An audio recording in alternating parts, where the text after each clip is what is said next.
I don't as much anymore. Like we've started a business recently and like I couldn't tell you how many followers we have. I don't know. But the conversation we had a week ago was whatever you're doing, keep doing it because we're getting leads in. Welcome to the Big Brand Theory Podcast by Blackwood Creative.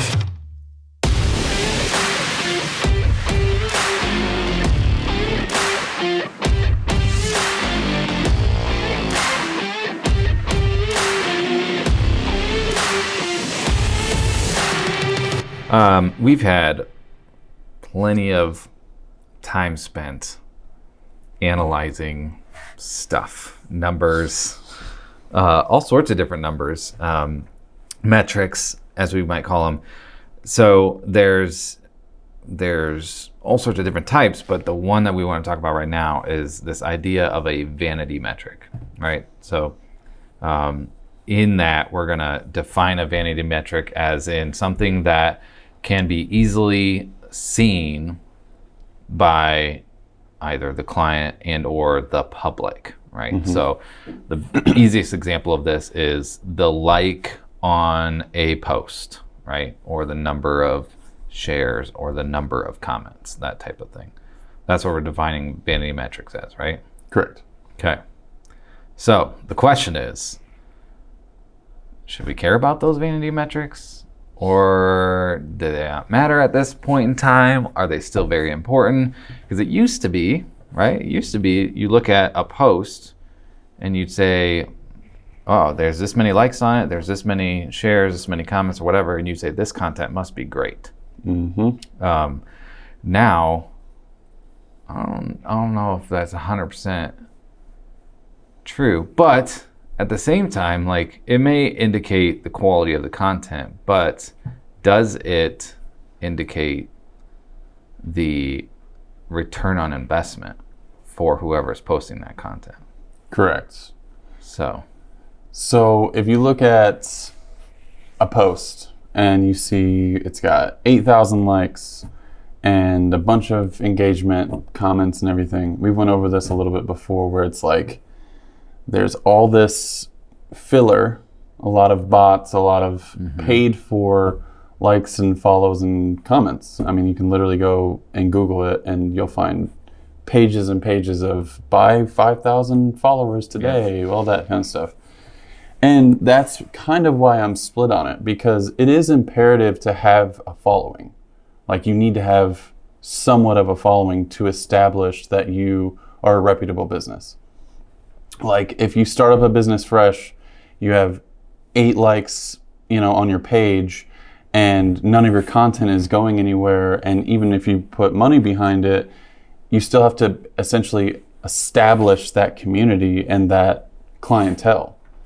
But if you just buy 5,000 likes and, you're posting to 5,000 bots essentially, you're not going to get work out of that. Right. You're not going to get a client out of that. You're not going to get anything out of that other than a vanity metric, which is why I'm split on it, because I know that it's important and imperative to have a following in a community, but you can't rely on just the sheer number.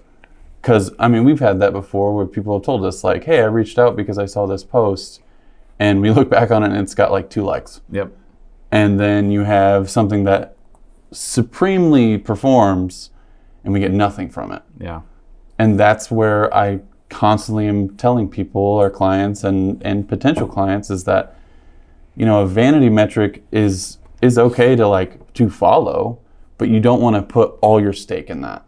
Mm-hmm. You don't want to sit there and try to think that, oh, well, I have 10,000 likes. Like I don't have to pay for advertising now. I have all these people that follow me. Yeah. I don't have to post as much because I already have this following. It's like, no, actually, once you get that following, you have to do more to keep them. Yeah. So I think it's interesting because like there's the number of likes or followers on like a page or something like that. That's a big one of those vanity metrics, and I know like I used to care a lot about that. Like how many followers can we get? How many followers can we get? But I don't as much anymore. Like we've started a business recently and like I couldn't tell you how many followers we have. I don't know.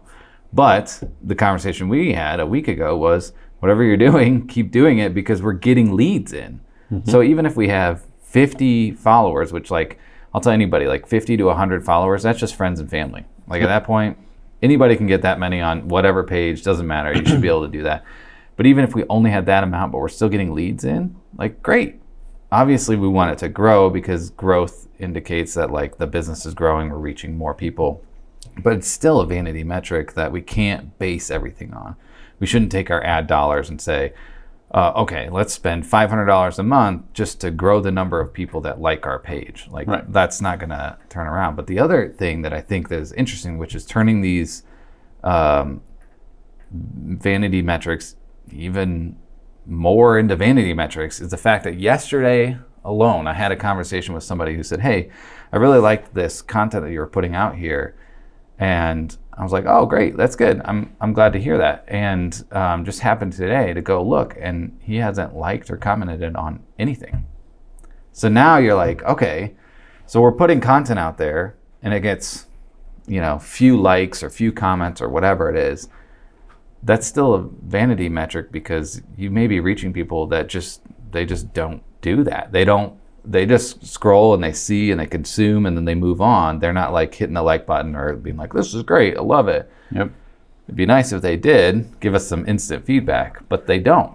So I look at that as like, it's in my mind, I just call it this as like a passerby, right? Like it's a person that sees your thing, likes it, but doesn't actively like it. Yeah. Doesn't actively comment on it, but they see it, they appreciate it, they view it. Like we'll have videos that have thousands of views, but like 4 engagements on it. Yeah. And I'm like, that's fine. But the thing is that how many of those people have viewed it and been like, oh, like they didn't really know what they're doing, or the opposite, like, well, they have no idea or whatever, but they didn't comment on it. Yeah. And that's the missing metric that people don't realize, is that just because it doesn't actively have a like or a follow on it, it doesn't mean that somebody doesn't like or want to follow you. Yeah. This is a prime example. I put a post out on LinkedIn, right? It's only got 58 likes and 6 comments, reached 3,800 people. But I have 2 messages in the inbox saying, hey, I want to connect with you. I want to talk about you guys handling our social. So, and you did 58 likes, people are going to be like, oh, you only got 58 likes, like whatever. But it's not even a call to action. Nope. It's just a quality post that got some engagement and caused 2 people to say, I want to work with that company. That's the part that people miss, is that you literally just have to be there and have information and educate somebody that's wanting that information and be like, oh, they really know what they're doing. It's as simple as that.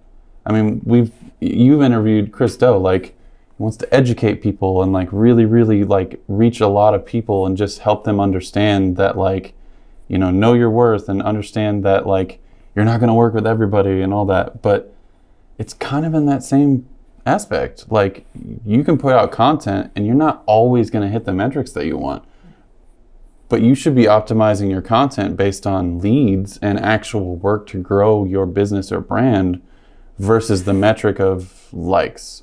Because it's like, as a photographer, I can tell you right now, I can't tell you how many memes that I've seen where it's like, man, all this exposure is just paying all my groceries and bills. It's just so great. Like, so many people will do that. Like, well, I don't want to pay you for your craft, but I do want you to still do it, and I'll share it, and like you'll get exposure. It's like, that's not how it works. It's like, point, I gotta get a paycheck. Yeah. Everybody that's doing some form of work, a creative, a task, anything like that, that's for you, you have to pay for it.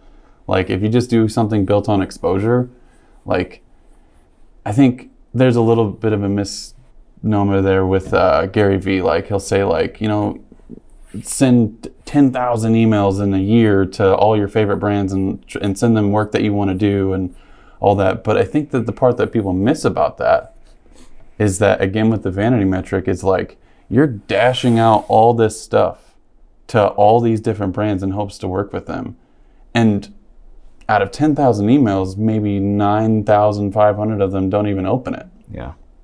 But the other 500 that did open it and like have the potential to work with you eventually, you're not going to know that. unless you send a read receipt, whatever. But you won't know that. Like, they could just open it up and then delete it.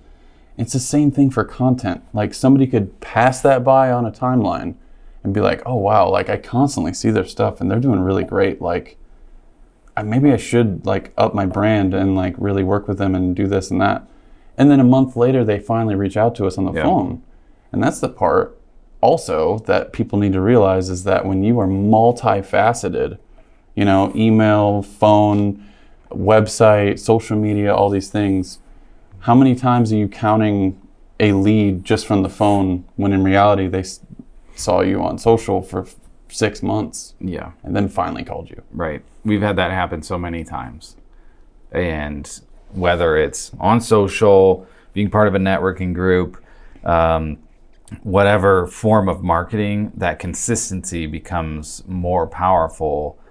And then, right. I mean, like, we've had times where it's been 18 months, right, of just like being part of this group or doing this type of thing. And then we get a return and the ROI is fine. Like, it's fine. I'll spend that 18 months to wait for that ROI because, you know, I may have spent in 18 months, let's say it's $1,800, but then I got a $10,000 job. Like, I'll do that. Like, that's fine.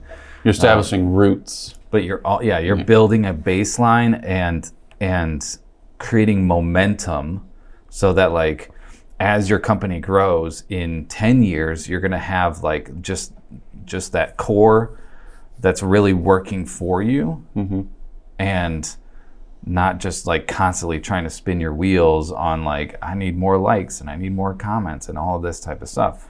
It's just build that brand using the social media content, and then pay attention to actual metrics that mean something to you, like how many people are messaging you and saying, hey, I want to work with your brand or whatever. Right. Those are the types of metrics that we want to care about. Vanity metrics can lead to that in certain scenarios, right?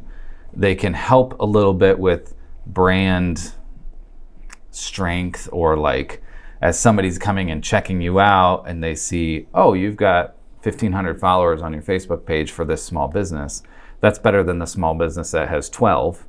It's There's like a little more trust. It's a buy-in. Yeah, there's a little bit more trust, a little bit more buy-in on like, okay, so they got a little bit of a backing here. It's a little bit more established.